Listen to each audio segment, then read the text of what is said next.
I am your English grammar teacher, Anaya, and I am happy to welcome you once again to our learning journey with Nova Learn Books, an imprint of Mount Enlightenment International. Today, we are going to learn about subject and predicate. Every sentence is going to have two main parts. The subject is going to tell us who or what the sentence is about, and the predicate is going to tell something about the subject, and is always going to have a verb. We are also going to learn that sometimes the subject comes after the predicate, and in imperative sentences, the subject you is going to be understood even though it is not written. Circle the subject and underline the predicate. इन वाक्यों में subject को circle कीजिए और predicate को underline कीजिए। Subject क्या होता है? किसी सेंटेंस में जिसके विषय में वाक्य होता है वही, या जिसके विषय में सेंटेंस होता है, हम कह सकते हैं वही सब्जेक्ट होता है, और उसके बाद का जो उस सब्जेक्ट के विषय में कहा गया है वो प्रेडिकेट होता है। मुंबई सब्जेक्ट है, we and our teachers subject है, स्वीट्स सब्जेक्ट है, my elder brother Rohit subject है। इस sentence has two main part. एक सेंटेंस में दो मेन पार्ट होते हैं, subject and predicate. The part of a sentence which name the person और thing that we talk about is called the subject. Sentence का वह भाग जिसमें किसी पर्सन का, थिंग का नेम हो और जिसके विषय में हम बात कर रहे हैं वो सब्जेक्ट कहलाता है। The part which contains a verb, है भाग जिसमें एक वर्ब होती है, and tell something about the subject is called a predicate. और सब्जेक्ट के विषय में कुछ बताता है वो उसका प्रेडिकेट कहलाता है। प्रेडिकेट जहां भी सेंटेंस में वर्ब आ जाती है उसके बाद वाला पोर्शन प्रेडिकेट में आता है। Dev lives in a village subject है Dev. Flowers blooms in winter subject है फ्लावर। पहले वाले सेंटेंस में लिव्स वर्ब है तो वहां से प्रेडिकेट पोर्शन स्टार्ट हो गया। दूसरे सेंटेंस में ब्लूम मीन्स खिलना, वहां से प्रेडिकेट पोर्शन स्टार्ट हो गया। इन सेंटेंस है Dev is the subject and live is in village is the predicate as it says something about the Dev. पहले वाले सेंटेंस में देव सब्जेक्ट है और लिव इन ए विलेज ये प्रेडिकेट है, ये देव के विषय में कुछ कह रहा है।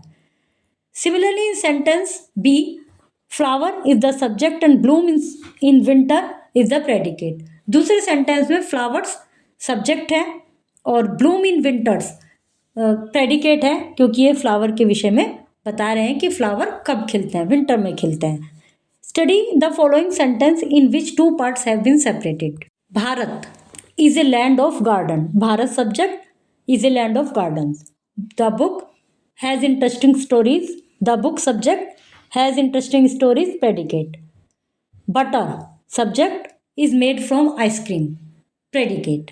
The dog subject played in the garden predicate। The students subject have assembled in the hall predicate। My parents and I subject dine out on Sundays। Order of subject and predicate, subject और predicate का order क्या होता है? The subject usually comes first but sometimes it is placed after the predicate as well। Usually subject कम आता है, अभी तक सब्जेक्ट शुरू में आता है। अभी तक हमने जितने भी सेंटेंस पढ़े हैं सभी में सब्जेक्ट शुरू में था, लेकिन कभी कभी सब्जेक्ट प्रेडिकेट के बाद भी आ जाता है। मेन क्या है कि जिसमें वर्ब है वही वाला पोर्शन, वो सारा पोर्शन प्रेडिकेट होता है जहाँ भी वर्ब है। अब जैसे हियर कम्स तो ये प्रेडिकेट हो गया, द बस ये सब्जेक्ट है। अब ये सेंटेंस एक साथ मान लीजिए रखते हैं हम, हियर कम्स द बस, तो इसमें हियर कम्स दोनों ही प्रेडिकेट में आएंगे, जबकि द बस तो और भी बाद में। अभी हम ऐसा तो कर नहीं सकते कम्स से लेकर द बस तक सारा प्रेडिकेट में कर देंगे, नहीं ऐसा नहीं होता। जो वर्ब वाले शब्द हैं, वर्ब वाले जो शब्द हैं या प्रेडिकेट जो हैं वो कई बार वन वर्ड भी हो सकते हैं, कई बार ज़्यादा कई वर्ड्स भी हो सकते हैं। तो here comes subject, here comes predicate, the bus subject. Here we talk about the bus, so bus is subject which is placed at the end of a sentence। हम बस के विषय में बात कर रहे हैं और बस सब्जेक्ट है जो कि सेंटेंस के एंड में है। पर सेंटेंस मतलब सब्जेक्ट कहीं भी हो, जो सब्जेक्ट ही रहता है, कभी कभी सब्जेक्ट प्रेडिकेट के बाद भी लिखा जाता है। In imperative sentence the subject is omitted. Imperative sentence में सब्जेक्ट नहीं होता कई बार, जैसे वॉश द प्लेट। अब प्लेट वॉश करने के लिए कहा गया है तो किसी को तो कहा गया है, और ऐसे में हिडन सब्जेक्ट यू माना जाता है। अब यदि इसमें कहा जाए कि सब्जेक्ट फाइंड आउट कीजिए तो हम यू लिखेंगे। गो अवे सब्जेक्ट हिडन है, हिडन सब्जेक्ट यू होता है। These sentences actually mean you watch the place, you go away. So in imperative sentence, you is the subject.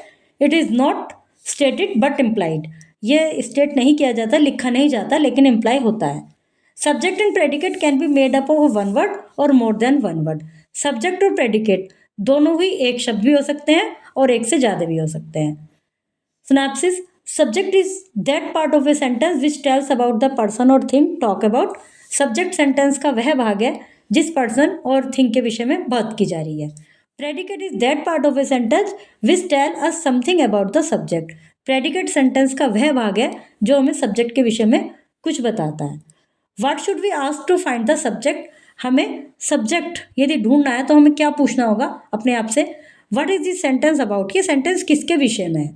About home is this sentence, ये sentence किसके विषय में, मतलब ये हमें पता चलाना है और फिर वही हमारा सब्जेक्ट होता है. अब जैसे वॉश द प्लेट में कोई सब्जेक्ट नहीं है तो किसी को तो कहा ही गया होगा कि वॉश द प्लेट, तो यू, इसलिए यू सब्जेक्ट हो गया. Dear students, ask who or what to find the subject. Keep practicing and see you soon with another grammar lesson.